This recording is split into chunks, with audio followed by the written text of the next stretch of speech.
এ মদনা রে, কি হয়েছে বলবি তো? আমাকে একটা ফোন কিনে দে না। আমি একেতে খেতে পাচ্ছি না, তোকে আবার ফোন কিভাবে কিনে দেবো? দে না রে, গোয়ালে একা একা টাইম পাস হয় না। সত্যি বলছি, আমার কাছে কোনো টাকা পয়সা নেই। শুনেছি কিস্তিতে নাকি ফোন পাওয়া যায়। হ্যাঁ যাই তো, তা কিভাবে কিস্তি মেটাবো? তুই চিন্তা করিস না, কাল থেকে 2 কেজি দুধ বেশি দেবো, বিক্রি করে দিস। কিন্তু তুই কি ফোন নিবি? শুনলাম নাকি ভোবো কোম্পানির ফোন ভালো। আরে ওটা ভোবো নয়, ভিভো। ঠিক আছে, আমি বিকেলবেলা গিয়ে ফোন কিনে নিয়ে আসবো। এবার পাশের বাড়ির বৌদির গরুটাকে পটাবো। হ্যালো। কিরে বিকাশ দত্ত, ঘুমিয়ে আছিস না জেগে আছিস? কে?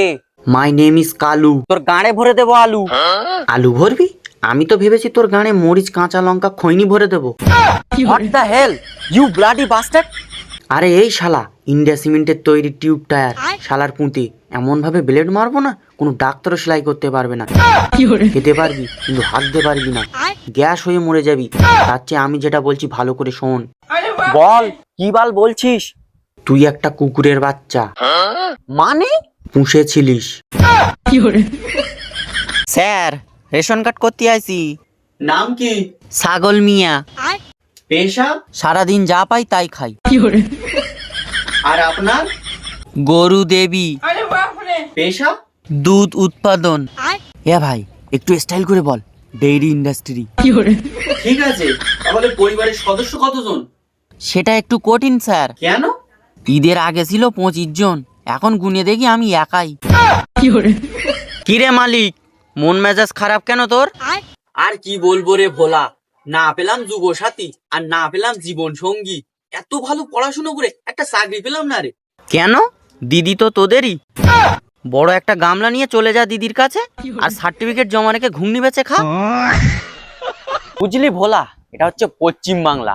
এখানকার মানুষের অর্ধেক জীবন কেটে যায় পড়ালেখা করে সার্টিফিকেট জোগাড় করতে করতে। হ্যাঁ ভাই। আর অর্ধেক জীবন কেটে যায় জেরক্স করতে করতে। ভোটে যাদের জেতানোর চেষ্টা চলতেছে না, তাদের ব্যাংক ব্যালেন্স হচ্ছে 100 থেকে 200 কোটি টাকা। তুই ঠিক বলেছিস। আর যারা তাদের জন্য মারামারি করতেছে, খুনোখুনি করতেছে, গালাগালি করতেছে, তাদের ব্যাংক ব্যালেন্স হচ্ছে 100 থেকে 200 টাকা। বছরে একবার ঠকানোর নাম হলো এপ্রিল ফুল, আর সারা বছর ঠকানোর নাম হলো জোড়া ফুল। তা যা বলেছিস, তাই তো ভাবছি যে এবছর জোড়া ফুলে না পদ্ম ফুলে ভোটটা দেবো। পাগলা, জোড়া ফুল আর পদ্ম ফুল আলাদা ভাবলেই এপ্রিল ফুল। এমন না, তাড়াতাড়ি বেরিয়ে আয়, সর্বনাশ হয়ে গেছে। কি রে, কি হয়েছে? শালা কালো কুকুরটি আমাকে ঘাসের সঙ্গে কুকুরের গু খাইয়ে দিয়েছে। কি বলছিস রে তুই? হ্যাঁ ঠিকই বলছি। কালকে যেটা বলে গেল সেটাই করলো? ওটা খাওয়ার পর আমার এমন বমি হচ্ছে, মনে হচ্ছে যেন পেটে বাচ্চা আছে। হ্যাঁ তাড়াতাড়ি চ, ওর গলায় পা দিবি চ। কি রে, এসব কি শুনছি? হ্যাঁ ঠিকই শুনছো মালিক, এর মুখের ভাষা ঠিক করতে বলো, না হলে এরপরে খড়ের সাথে বিষ মিশি খাইয়ে দেবো। কেন, কি বলেছে তোকে? কালকে আমায় কালো কুকুর বললো, আজকে আবার বলছে তোর গায়ের রংটা নাকি ছিটে মুরগির গুয়ের মতো।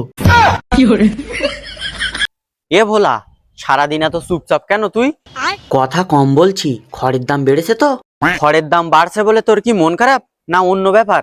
মোবাইল তো কিনে দিলি, যদি একটা গোয়ালে ওয়াইফাই লাগিয়ে দিতিস আমি জানতাম তাহলে খুব ভালো হতো। তুই কোনো না কোনো বায়না করবি। বায়না নয় রে, লাগিয়ে দে, আরো 1 কেজি দুধ বেশি দেবো। ঠিক আছে, আমি দেখছি কি করা যায়। হ্যাঁ একবার লাগিয়ে দে, তারপর দেখবি ডান্স করে কেমন রিলস বানাবো। দাদা, তোমার বাড়িতে একটা কাজ পাওয়া যাবে? কি কাজ পারিস তুই? খড় কাটতে পারি, তাহলে আগে ইন্টারভিউ দে। বেতন কত করে নিবি? বেতন লাগবে না মালিক, শুধু 3 বেলা মিনিকেট চাল ছড়িয়ে দিলেই হবে। বলিস কি বে কালো কুকুর? এই, তোরা ঝগড়া করিস না, কাল থেকে কাজে চলে আসবি, ওকে? দাঁড়া, কালকে কাজে আসি, খড়ের সাথে তোকে কুকুরের গু খাইয়ে দেবো। তোরা কখনো সোজা আঙুলে ঘি তুলেছিস? না। আমি তুলেছি, মদ খেয়ে। তোরা কখনো কুকুরের লেজ সোজা দেখেছিস? না। আমি দেখেছি, মদ খেয়ে। তোরা কখনো ভূতের বিয়ে দেখেছিস? না। আমি দেখেছি, মদ খেয়ে। তোরা কখনো বোকাচোদা দেখেছিস? না। এই যে আমি দেখছি, আমার সামনে 3টে বড় বোকাচোদা বসে আছে। মালিক ফাঁকা ঘর আছে? সিঙ্গেল না ডবল? যে কোনো ঘর হলেই চলবে, শুধু দেখবেন ঢুকলে যেন বেরোতে না হয়। নাম কি বল? ল্যাংচা। না না না, ভালো নামটা লেখো, আকবর আলী ঘোষ। আকবর আলী ঘোষ? এটা আবার কেমন নাম? তোর বাপের কি? তোর বাপের নাম কি? দেবেন ঘোষ। তোর মার নাম? নূরজাহান। বলে কি শালা, এটা নাম নাকি ভারত বাংলাদেশের চুক্তিপত্র? আমি একটা জিনিস কিছুতেই বুঝতে পারছি না। কি মালিক? সরস্বতী পুজো করি আমরা, কিন্তু সবচেয়ে বেশি বুদ্ধিমান বাচ্চা জন্ম নেয় জাপানি। লক্ষ্মী পুজো করি আমরা, কিন্তু ধনী লোক পাওয়া যায় ইউএসএ তে। বিশ্বকর্মা পুজো করি তো আমরা, কিন্তু প্রযুক্তিতে এগিয়ে আছে তো চায়না। মানে? প্রসাদ আমরা দিচ্ছি আর আশীর্বাদ অন্যজন পাচ্ছে, এটা তো মানা যায় না। কেউ তো একজন আছে রং নাম্বারে ফোন করে আমাদের সাথে মজা নিচ্ছে। ভাই বলছি, তোর গাড়ি নিয়ে চাঁদে যাওয়া যাবে? হ্যাঁ যাওয়া যাবে। কখন বেরোবি বল? বলছি কোন রুটে যাবি চাঁদে? মানিকতলা থেকে ডান দিক মারবো, দুবাই হংকং হয়ে চাঁদ। আরে ভাই, তোর গাড়িতে পেট্রোল না ডিজেল? কেরোসিন দাদা। তোর গাড়িতে কটা গিয়ার? এক পেটি। আরে গিয়ার বলেছি, বিয়ার নয়। আচ্ছা ভাই, গাড়ির লুকিং গ্লাস দিয়ে কি দেখছিস ওখান দিয়ে? কালুর গার্লফ্রেন্ডকে দেখছি। তুই কি ছোটবেলা থেকে গাড়ি চালাস? তুই কি ছোটবেলা থেকে এরম উল্টো পাল্টা প্রশ্ন করিস? আজকে আমি একজনকে দেখলাম আইসক্রিমের ঢাকনাটা না ছেটেই ফেলে দিল। মনে হচ্ছে খুব বড় লোক। মালিক, বাইরে কি হচ্ছে দেখেছেন? কি হচ্ছে?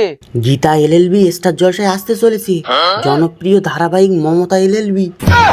এ তো বিশাল ব্যাপার তো, কিন্তু আমার হটস্টারে তো টাকা মারা নেই, তা আমি দেখবো কিভাবে? আরে মালিক, সরকারের এখন ব্যাপক বড় মন, ইউটিউবে ফ্রিতে দিয়ে দিয়েছে। বিরাট ব্যাপার তো। এবার জিতবে কে? মমতা এলএলবি। আমাদের মতোই পিসি সাধারণ নাগরিক হয়ে গেছে। আমার একটা চিন্তা আছে। কে মালিক, কি চিন্তা করছিস? উনি কি এখন অন্নপূর্ণা ভান্ডারের জন্য কি ফর্ম ফিল আপ করবে, না ডিরেক্ট বিধবা ভাতা, সরি বয়স্ক ভাতা নেবে? ভাইপোর কাছে শুনলে বোঝা যেত না? ভাইপো তো এখন সৌরভ গাঙ্গুলির বাড়ি গেছে। ও মা, কেন? হেলমেটটা ভাড়া করে নিয়েছিল না, তাই একটু ভেঙে গেছে, তাই সুদ সমেত পরিশোধ করতে গেছে। মালিক, তাহলে সায়নীর কাছে ফোন লাগাও। ফোন ওকে লাগিয়েছিলাম, ও এখন ব্যস্ত খুব। অন্নপূর্ণা ভান্ডারের 12 পাতা ফর্ম লিখতে লিখতে ও 14 গোষ্ঠী ষষ্ঠী পুজো হয়ে যায়। ওকে জ্বালাতন করা এখন ঠিক হবে না, বুঝলি? আমি যদি আমার বউয়ের কোলে বসে যাই ভোলা, তাহলে কি আমার ভাড়া দিতে হবে? अबे साले আমি আমার বোর কোলে বসে যাব, আমার বোর তো বাস ফ্রি। হ্যাঁ, আমি তো আমার বোর কোলে বসে যাব, আমি তো বাসের সিটে বসবো না। আমার কি তাহলে বাস ফ্রি? ওরে আমার আদ্দামড়া পাঁঠা, সুখ দেখছি গাছে ধরে। ওহো, মহিলাদের জন্য বাস ফ্রি, গর্ভবতী হলে 21,000 টাকা, আর অন্নপূর্ণা ভান্ডার প্রতি মাসে 3,000 টাকা। সব অফার গুলো শুধু মহিলাদের জন্য। হ্যাঁ, ছেলেরা কি বানের জলে ভেসে এসছে? মহিলারা সবকিছু পাবে, আর ছেলেরা কি শুধু ঘন্টা নাড়াবে? দূর শালা, 3 মাস হয়ে গেল, এখনো বেকার ভাতার টাকাটা ঢুকলোই না। ফর্মে নিজের নাম লিখেছিস তো, নাকি ওখানে লিখেছিস চ্যানেলটা সাবস্ক্রাইব করুন? একদম চুপ, নাহলে হাটে বেঁচে দেওয়া হলো তোকে। আমায় বেঁচে যা পাবি না, তা দিয়ে ফোনের রিচার্জও হবে না। তার চেয়ে পঞ্চায়েতে গিয়ে পা ধরগে যা। ছাগল ভাই, আমাদের কি কোনো ঘাস ভাতা নেই? তা তো আমি বলতে পারবো না। বুঝলি ভোলা, এবার আমি জোড়া ফুল ছেড়ে পদ্ম ফুলই যাবো। হ্যাঁ, সব সুবিধা পেতে এবার তো তুই পাল্টি খাবি, সে তো আমি এমনিতেই জানি। এবার আমি গেরুয়াতে গিয়েই লুটে পুটে নেবো সব। যা তালি, ভিখারির মতো বাটি ধরিয়ে দেবে হাতে। পল্টু আছে ভোলা? আছে, কিন্তু হাত দিয়ে গেছে। এ, বাথরুমে গেছি বলতে তোর কি হয়? হ্যাঁ, কি খেয়েছিস এত যে শুধু হাঁকছিস? কাল রাতে অনেক আম খেয়েছিলাম রে, আজ সকালে জুস বেরিয়ে গেল। अबे साले আবার জোরে লেগেছে রে, আমি এখন যাই। হ্যাঁ, ভোলা, পল্টু আছে? আছে, কিন্তু বাথরুমে হাঁক দিয়ে গেছে। মালিক, আজকে তোমার শাশুড়ি মা আসছে জামাই ষষ্ঠীর নিমন্ত্রণ করতে। আচ্ছা ভাই, তোকেও নমস্কার, তোর শাশুড়ি মাকেও নমস্কার। আমার কোনো জামাই ষষ্ঠীর নিমন্ত্রণই লাগবে না। ও মা, কেন? দেখ ভাই, 2টো লিচু আর একটা আম আর 1 বাটি মুরগির মাংস খাবিয়ে তোর শাশুড়ি মা 14 গোষ্ঠীর জামা কাপড় আমি দিতে পারবো না। তোর পায়ে ধরছি ভাই, আমাকে তুই ক্ষমা কর। अबे साले লিচুর কি বেশি বড় ছিল মালিক? কোনো নিমন্ত্রণ লাগবে না ভাই, সারা জীবন উদ্ধার করবে জামাই 14 গোষ্ঠী, আর একদিন পালন করবে জামাই ষষ্ঠী। এ ভোলা, বিয়ের ফুল ফোটানোর জন্য কোন সার ব্যবহার করবো রে? রাসায়নিক সার দিলে ভালো হয়। ইমরান হাশমির মতো ওয়েদার আর সালমান খানের মতো আমি, বউ ছাড়া জীবন চলে এটা আমি দিনে বিশ্বাস করি, রাতে না। এ মালিক, বউ আগে না গার্লফ্রেন্ড আগে? সবার আগে বৌদি আগে।